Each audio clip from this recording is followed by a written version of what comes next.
In this masterclass, you're going to learn about building an international team of contractors, project management, and launching your MVP. Let's get it.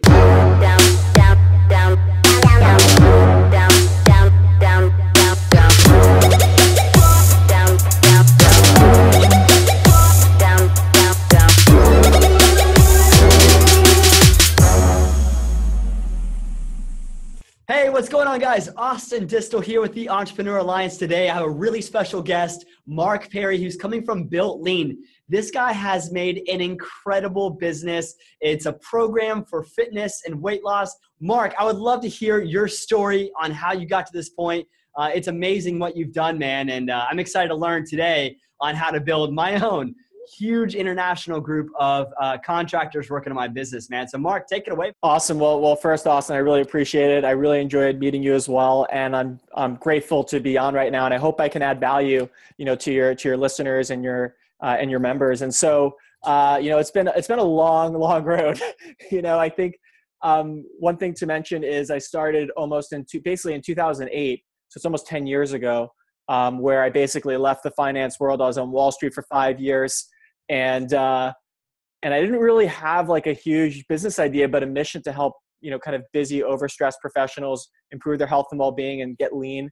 And, fast forward almost 10 years and we're here now. And it's been a long road, but I'm grateful. I'm excited to say that, it's grown by leaps and bounds from basically, as you know, when you start a website, you get 0 visitors to, probably in the first year or two, we're getting 50,000 a month.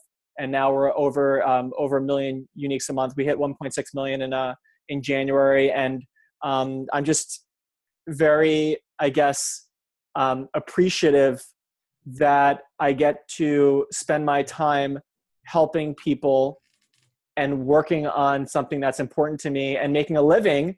Like I'm in New York City right now in a pretty decent studio, in New York City. And, I'm just really grateful that I've helped build this business and I can reach so many people around the world.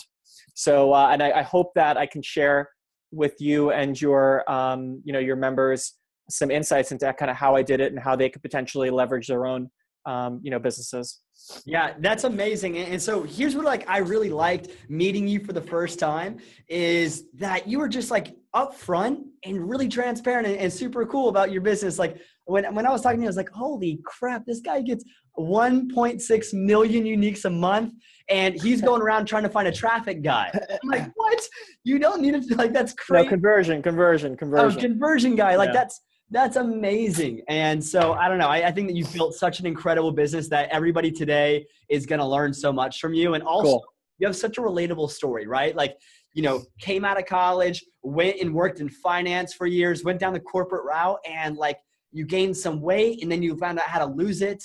And that's, I know a struggle that a lot of people that are real hustlers have a trouble with is keeping things in balance. And so you've put together this program that is helping out so many people. And you've also built a business on top of that around helping other people. Bingo.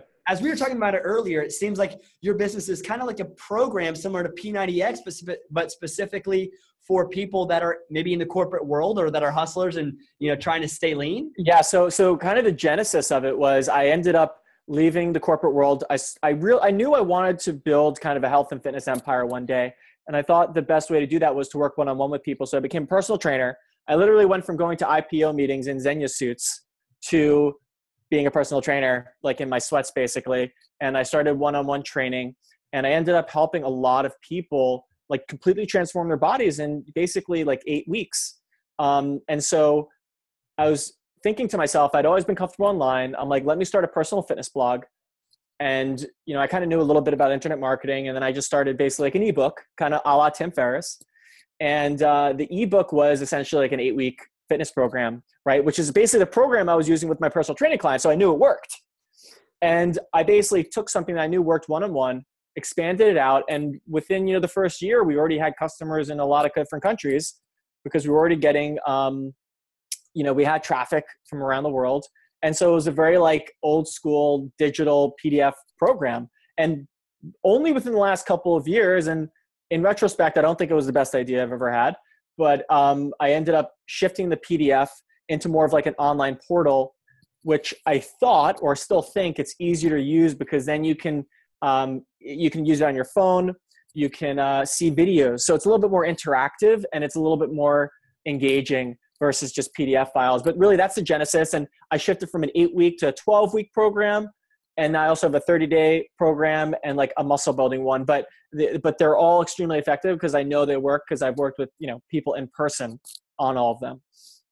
Okay. I hope that answers your question, by the way. Yeah. Like I feel like that's a huge jump for people to go from making, I'm sure, great money in the finance field and then jumping over into doing what you really love, which seems like personal training. Like you have like every certification in the book, right? Yeah. So, it's interesting. I definitely I really love training myself. I love training other people, although I don't do as much personal training anymore in terms of the one-on-one training. But to answer your question,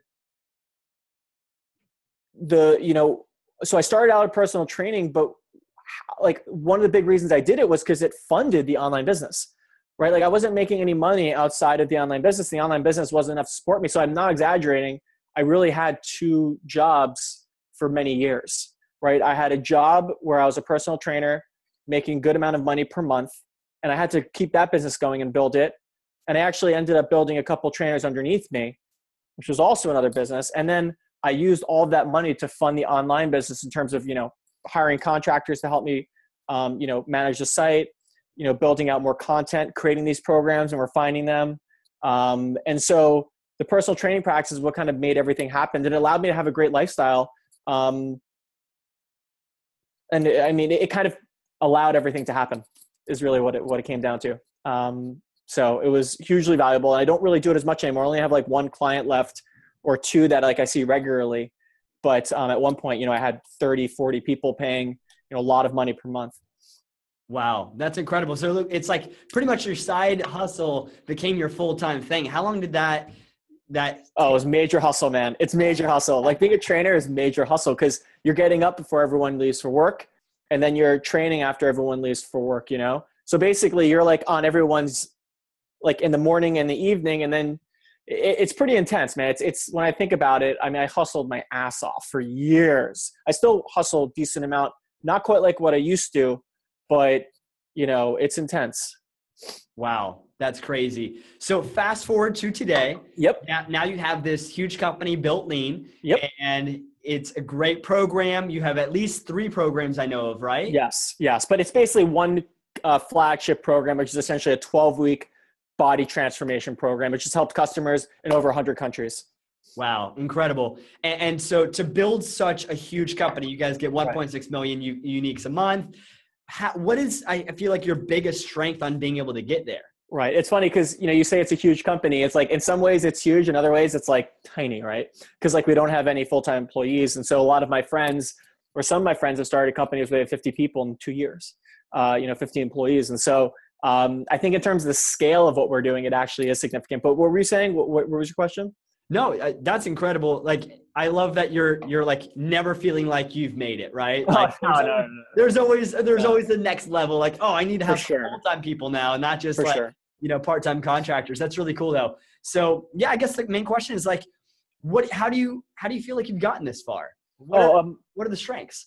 Yeah, I think that's a great question. I think at the end of the day, I believed in myself and my own kind of superpower or what I think I could share most with the world, or like what can I add to the world that's going to be most valuable, right? It's like, certainly I can create some little app that might be successful and make a lot of money, or some little company here or there, or find some little problem to solve as an entrepreneur. But like, I think a long time ago, and I think I really encourage all of your members to do this, or, everyone listening, and this is something that I think you should do regularly, is, I ask myself some really important questions.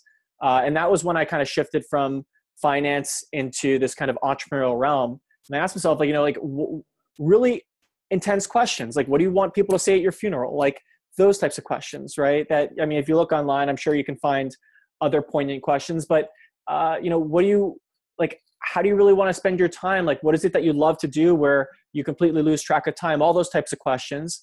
And, I really thought that, like, what I could offer the world, the most valuable thing I could offer the world is my knowledge of and passion for fitness. And I just thought that in my bones. And I also believed in my own potential. And when you believe in yourself enough, and you believe, when you believe in yourself and you believe in a vision, I think you're always going to stick with it. And there have been so many times as I've been in this journey where it would have been 100% rational to stop. It would have been 100% rational to be like, you know what, things aren't working out and you should just stop, right? Like do something else, go back to finance. There were a number of, I mean, there were tons and tons of times. And I think, you know, the entrepreneur is someone who's just generally almost unreasonable, right? They're doing things that are just unreasonable. But people are like, dude, what are you doing? You're nuts. Like, what's wrong with you? You should just stop. But I think that belief and the word belief and really believing in yourself, believing in what you're doing, and believing in that you can help other people is what's kept me going for so many years. I mean, there aren't that many online entrepreneurs who've been doing it for almost 10 years, right? Or, you know, they're just not that many. And I'm proud of that I just kept on going when most people would have quit 100 times. You know? Dude, you're getting me really fired up right now. Like everything you're saying is hitting such a key with me because one of my favorite quotes, first off, you pretty much said it verbatim, is the reasonable man adapts the world to him. The unreasonable man adapts, the reasonable man adapts himself to the world. The unreasonable man adapts the world to him. Therefore, all progress relies on the unreasonable man. That's cool. Yeah. I mean, that's basically it. And that's so true. You got to believe in yourself. You got to be unreasonable with your expectations. And there's going to be 100 million reasons why you shouldn't start a business or why you shouldn't quit your full-time job. But there's just one really good, compelling reason on why you should. And that's your legacy, right? Like you can, and it's also the same reason why you shouldn't just always be trying to nitpick and go after new business ideas. Because entrepreneurs like you and I, we see money everywhere, right? Like it's like you don't want to leave stuff on the table, but when you start to see like that, it's like you need to commit and you need to believe in yourself that you need to have one thing. And that's why you have a legacy over a Lamborghini. Right, right.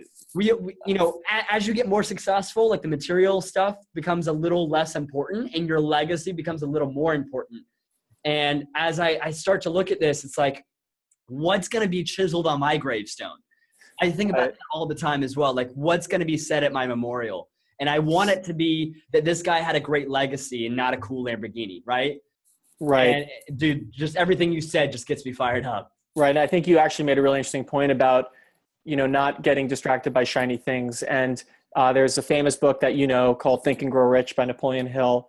And one thing in the book that kind of drove me nuts was this I think he called it definitiveness of purpose, or having a definite purpose. And he said it over and over again. It drove me nuts because I'm like, what the hell's my purpose, right?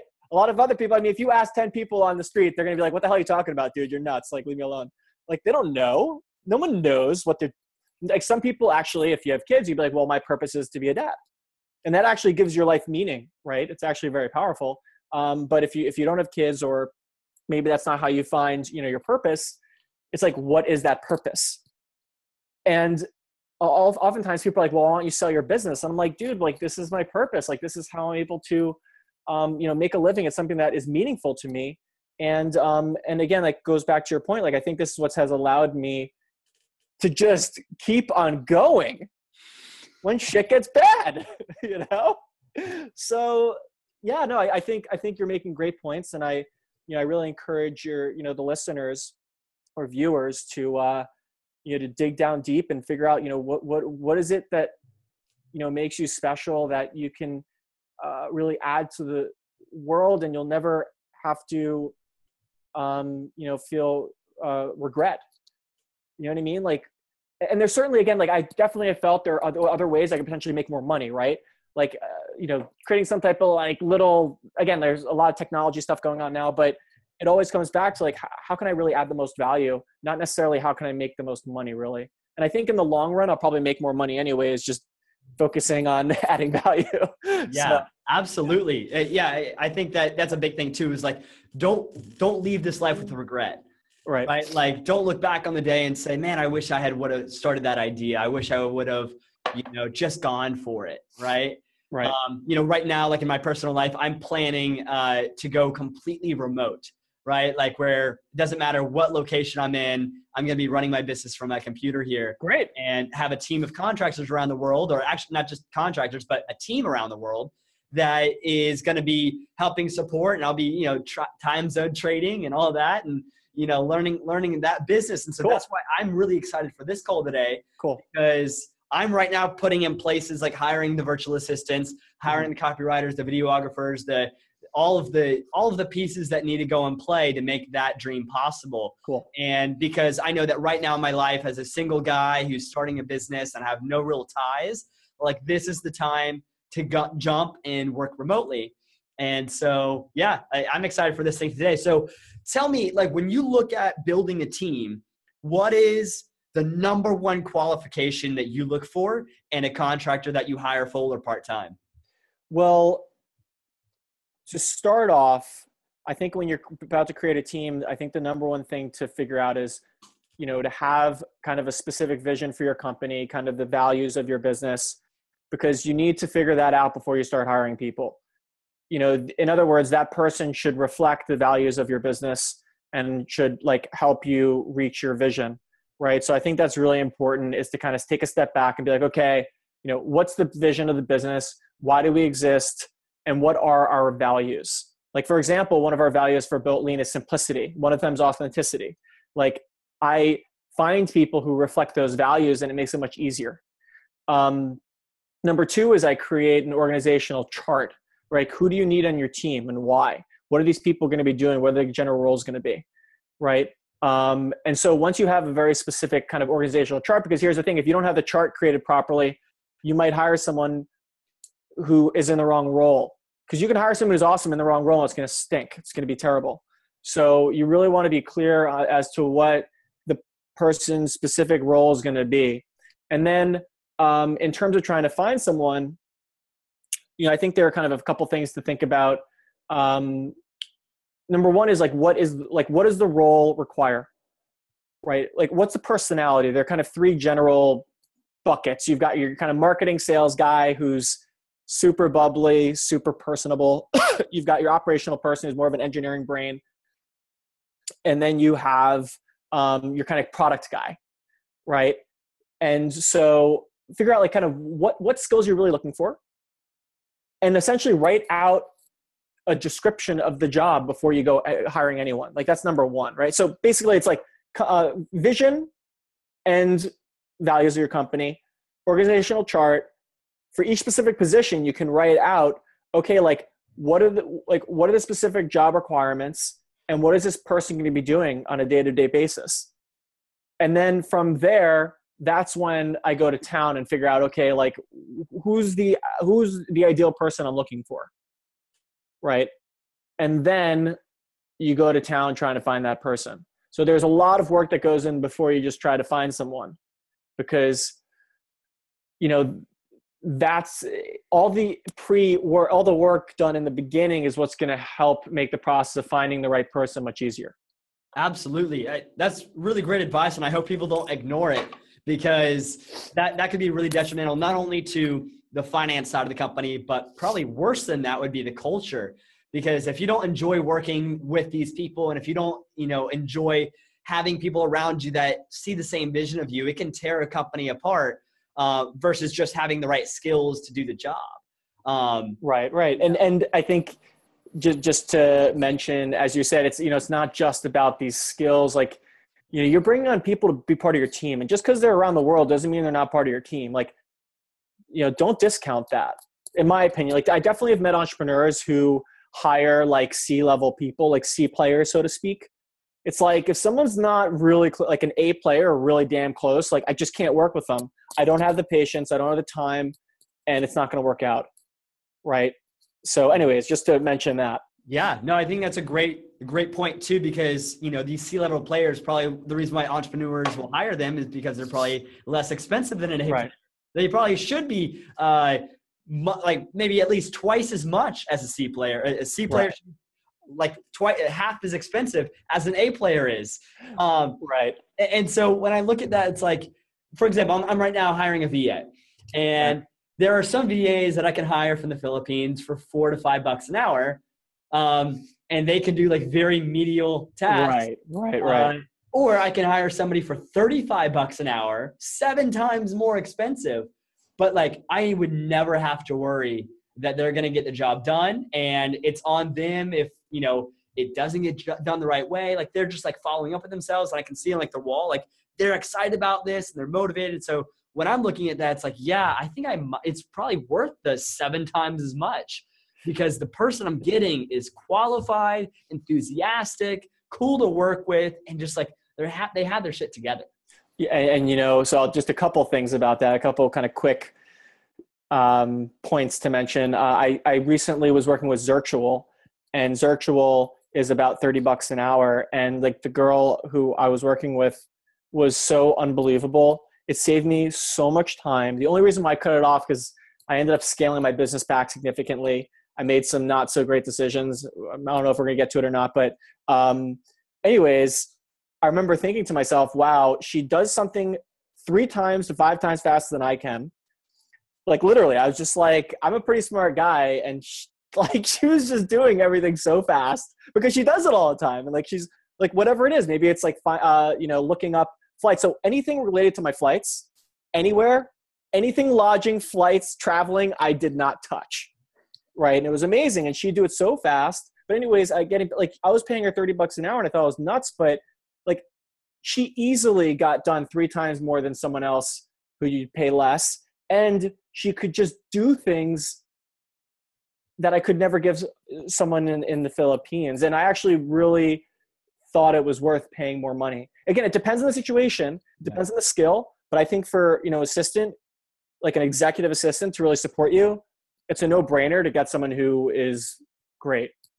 Now, what's your opinion on hiring a firm versus a freelancer? Great question. I think it depends.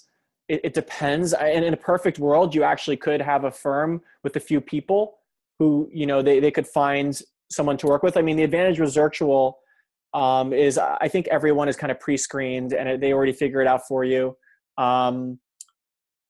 And there also is some type of responsibility in that, like the freelancer can't screw around because they're almost working for someone else, right? Because if you're working with a freelancer directly, they might not take the relationship as seriously.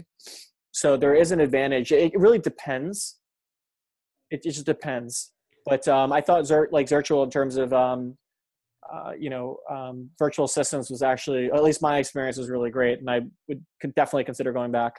Wow, that's incredible. You know, that's a unique way to look at it, is like they're working for you, but like you're a sub account. Like, for example, if they leave, you don't go with them, right? Like if they leave Zirtual, they're done. They lose all of their clients. And so they're not only like trying to do the best for you, they're trying to do the best for Zirtual and all the other clients, because their entire income is paid by Zirtual and not from you. And yes, and also Zirtual has processes in place that help maximize the freelancer. Because if the freelancer had never worked for Zirtual, they might not have been as effective. Does that make sense? Like, yeah, you know, in other words, I know that they've gotten the proper training, so they know what the hell they're doing, and they're not going to do anything egregiously wrong. Yeah. Right. So let's say tomorrow you're going to be, you know, hiring your first team member. Who do you feel like is the first person that you should bring onto a team? Well, me personally, I mean, you know, I'm looking for someone who has more of the kind of conversion background. It's actually tricky because usually I have like a very specific person with a very specific skill set I'm looking for, whereas this person is hopefully going to be a little bit bigger and is going to have experience with, you know, setting up funnels, paid traffic. How about for just like any entrepreneur's first time going into business? Oh, who should they get? Yeah, like who should they hire first? I mean, it's a great question. I think they need to start doing whatever it is they need to do and figure out like what kind of business are they trying to build, create that organizational chart like we discussed. And in the beginning, they're probably going to be doing everything, right? They're going to be the whole organization. And then you can figure out like, where am I spending most of my time doing $10 tasks? And this concept of $10 tasks, like that's where you want to start. And so you want to figure out what are the $10 tasks that you're doing that you could get someone else to do. And that's where you want to start as an entrepreneur, is filling up those $10 tasks, because you don't, $10 per hour tasks, right? You don't want to be doing tasks that someone else could be doing for $10 an hour, because that's a huge waste of your time. And so, for example, for me, a lot of times it was like graphic design stuff, customer support stuff.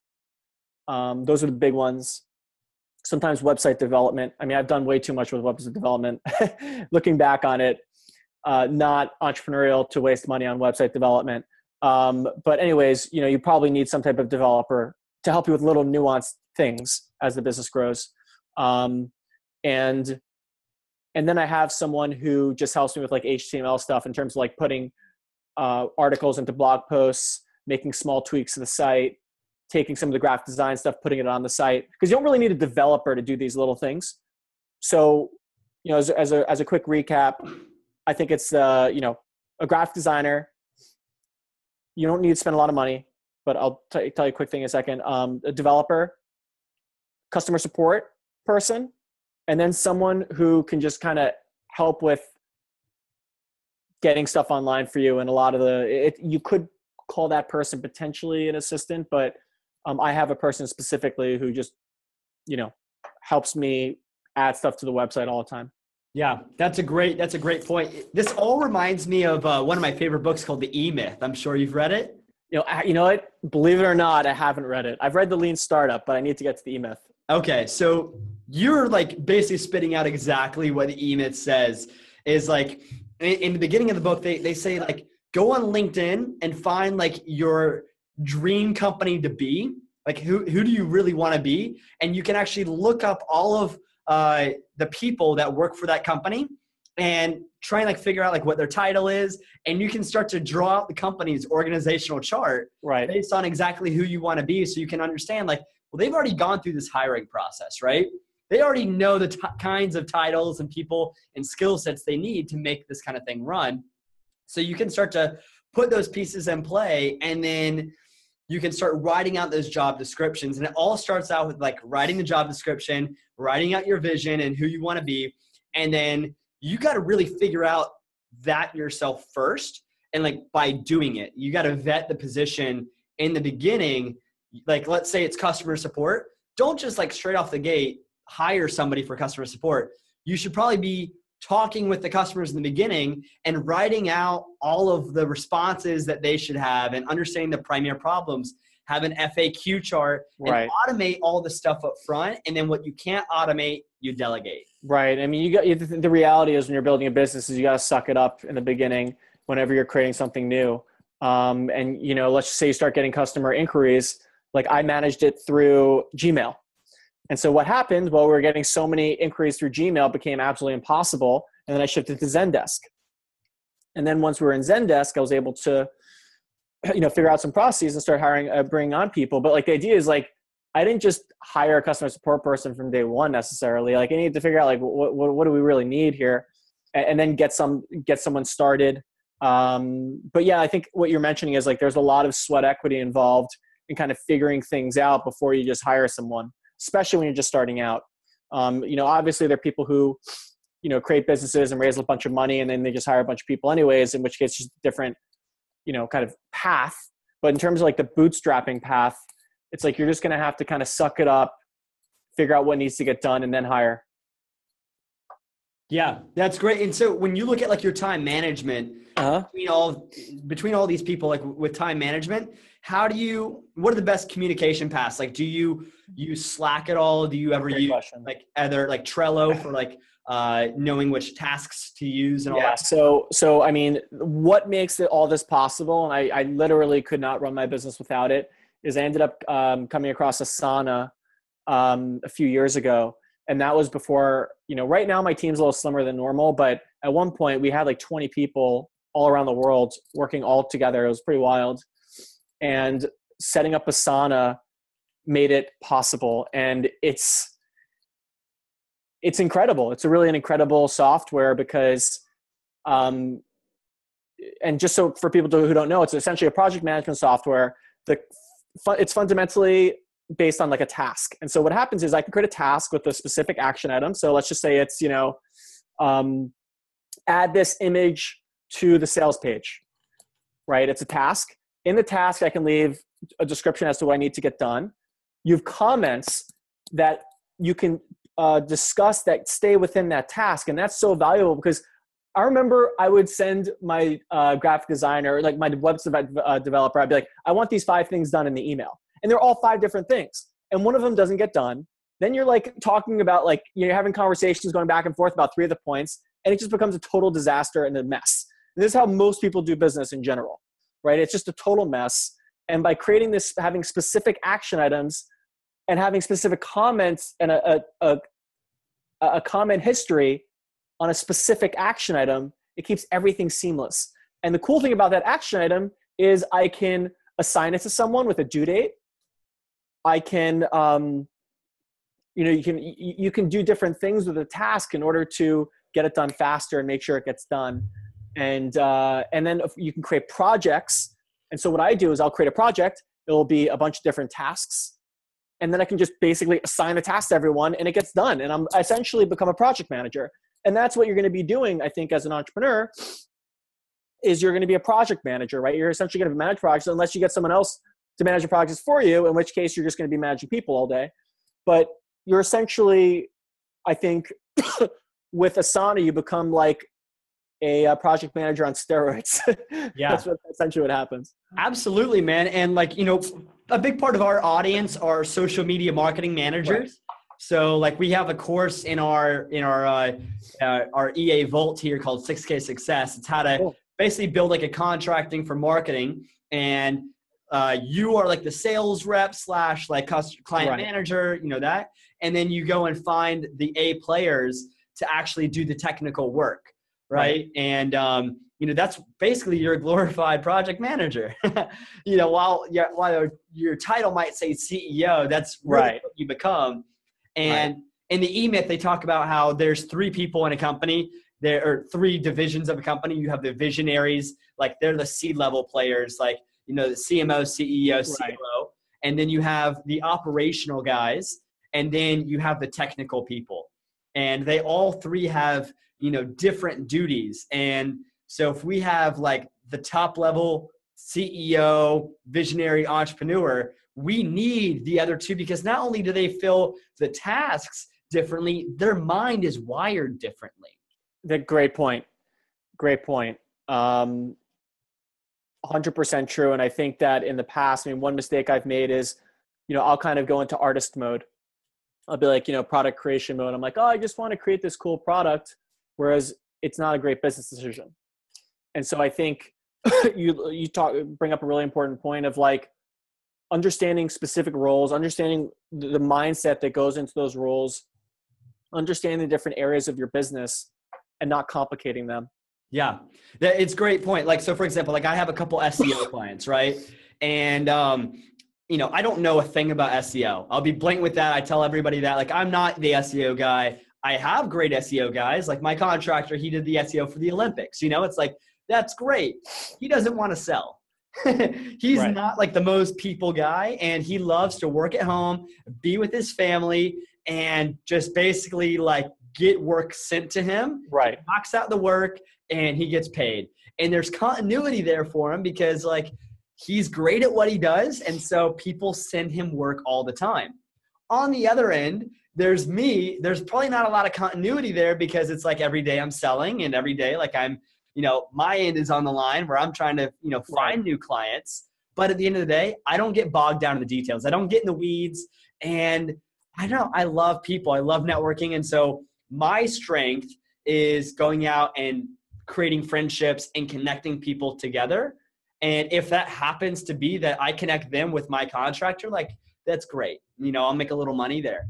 But at the end of the day, I know that my duty is not to be the technical guy. And I've caught myself, just like you said, trying to build something or be like, the pixel counter on the page. Yeah, it's a colossal waste of time. And and it sucks your soul more than you even understand when you're doing it. You know what I mean? My God. It's So true. yeah. And I mean, forget it, dude. I've spent truth is I've probably spent a majority of my time since I've been in business doing things that I probably shouldn't have been doing. And a lot of it is just out of necessity. And a lot of it's potentially lack of patience. But I agree with you. I think, for everyone, watching or listening, be true to what you're best at, what's going to bring your company the most value, and try to spend as little time on everything else.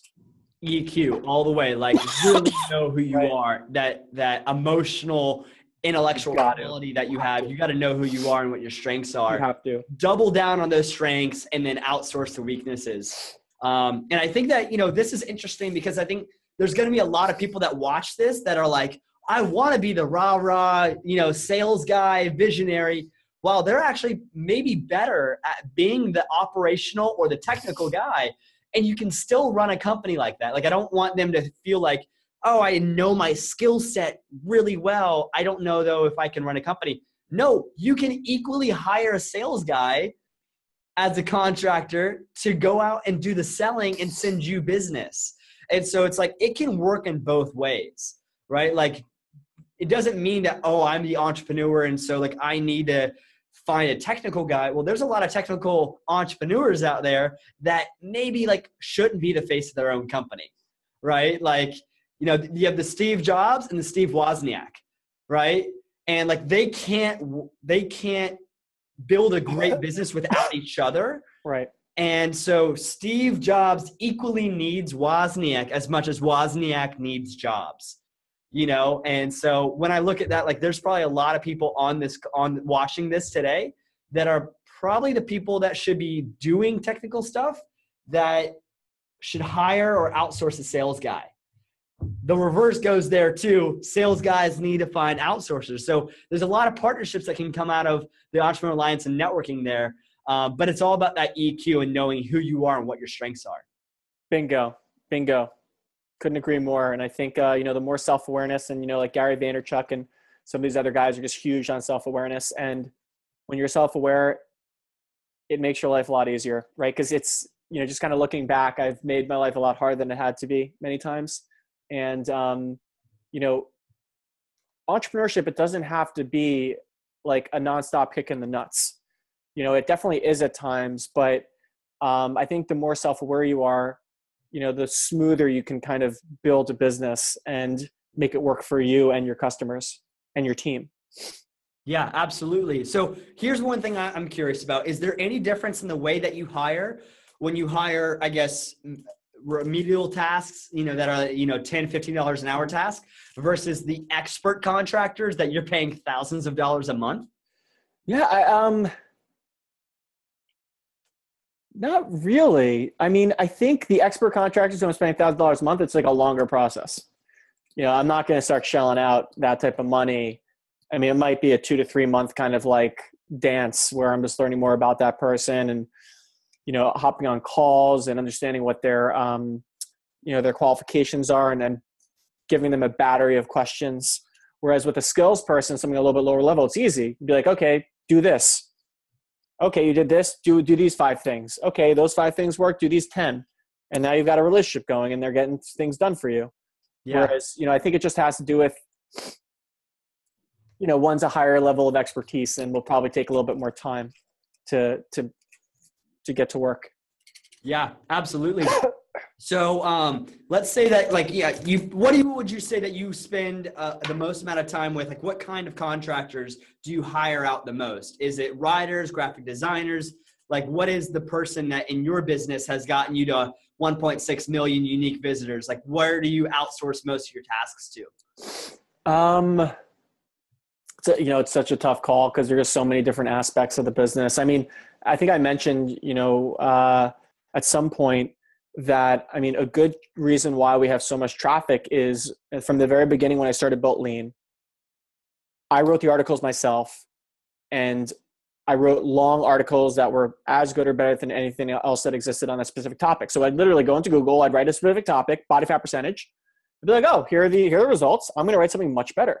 And I'd write something much better that was much longer, and did that over and over again 2 times a week. And I was writing 2,000 word articles 2 times a week. And I did that for like the first year, and we were already getting significant traffic just from that. And then I had a guy who was helping me who was really like a master at Dig and Reddit and these kind of like social media sites. And he was helping build some links. And just between us, like we built the business. Like it was in that year, the first year or two when Built Lean was really built. And ever since then, we've just kind of been like adding on to the foundation that we built in the first 2 years. And so, yeah, like I've built all these other contractors, but I don't want people to get the perception you need a huge team to become very successful. In fact, you can become very successful with a ridiculously small team, and it's the Built Lean way because we're freaking lean, right? It reminds me of Lean Startup right now. And you mentioned you read the Lean Startup, right? Like that's one of your favorite books? Yeah.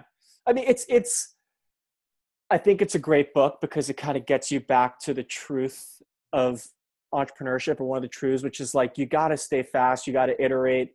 You can't violate entrepreneurial principles because, I've learned that it's very hard to make money.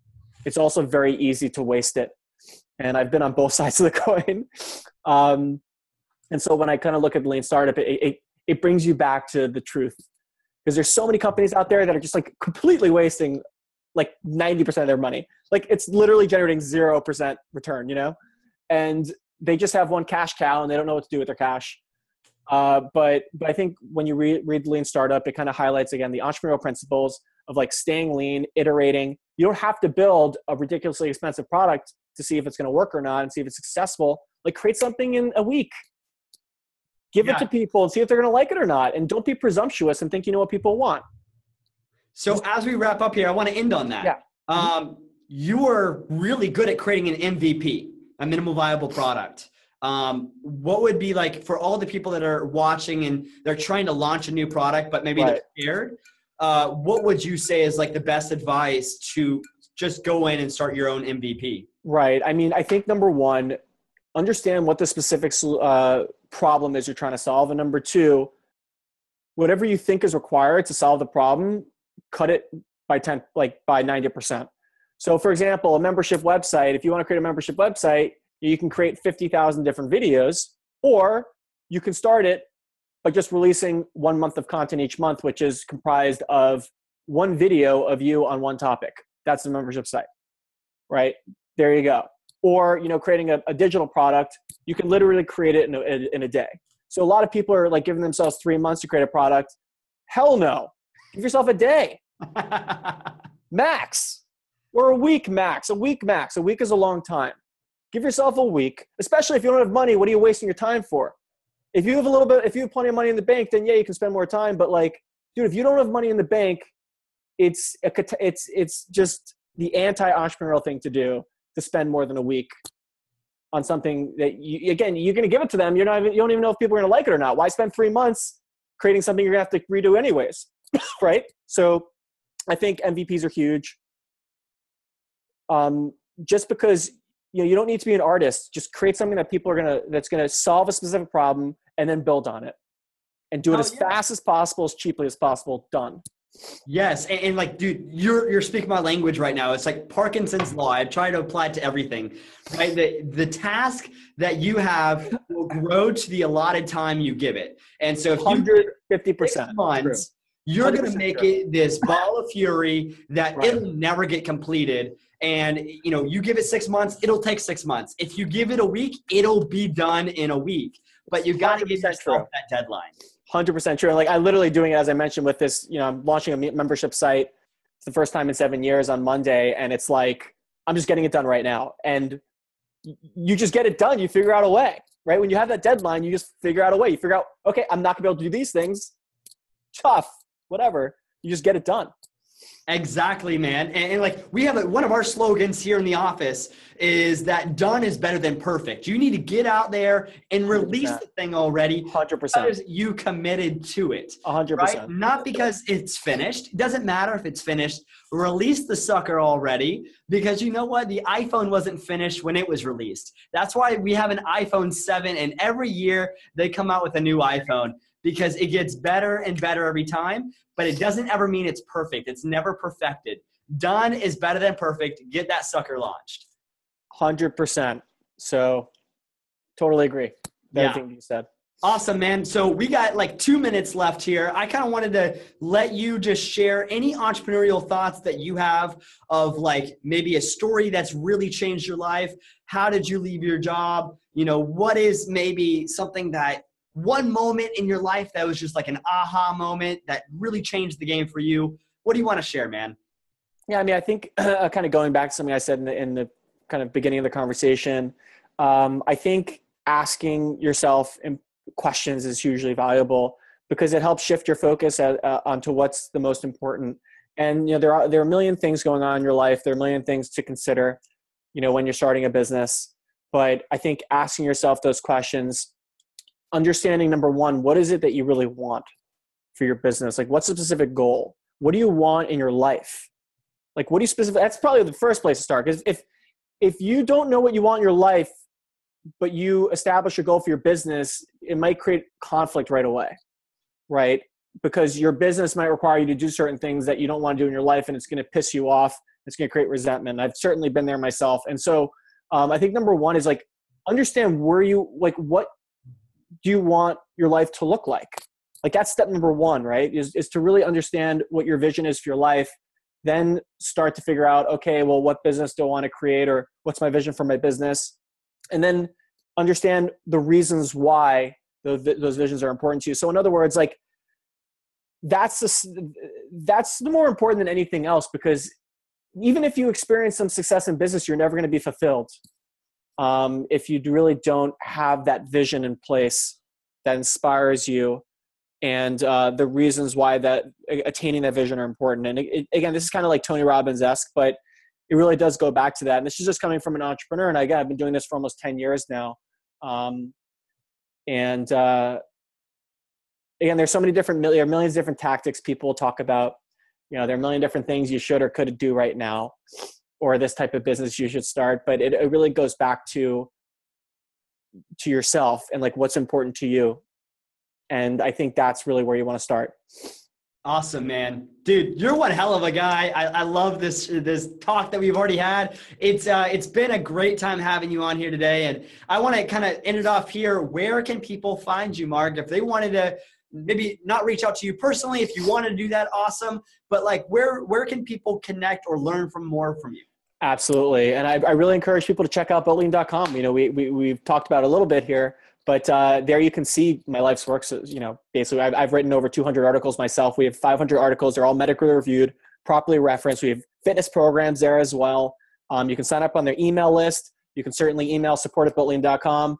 It will probably get to me if you ask for me. Be like, hey, you know, shoot this to Marc. It will get to me. And so, yeah, just check out the site. I'd love for you to join the email list and be engaged in our community. And maybe you can become a VIP member on Monday. I'm launching that VIP membership. But in all seriousness, yeah, check out building.com. You know, I think that's probably the best way to get a feel for what I've done and get a feel for me. Awesome. Hey, thanks so much, man. I'm not gonna take up any more of your time here, but really appreciate you hopping on. I know I got a ton of value out of this. I'm sure the listeners loved this one because, man, we really went in on this one. This is great. Okay. Anyway, guys, this is another great masterclass here with the Entrepreneur Alliance. Continue to dream big, believe big, and achieve big. My name is Austin Distel signing off. I'll see you guys on the inside.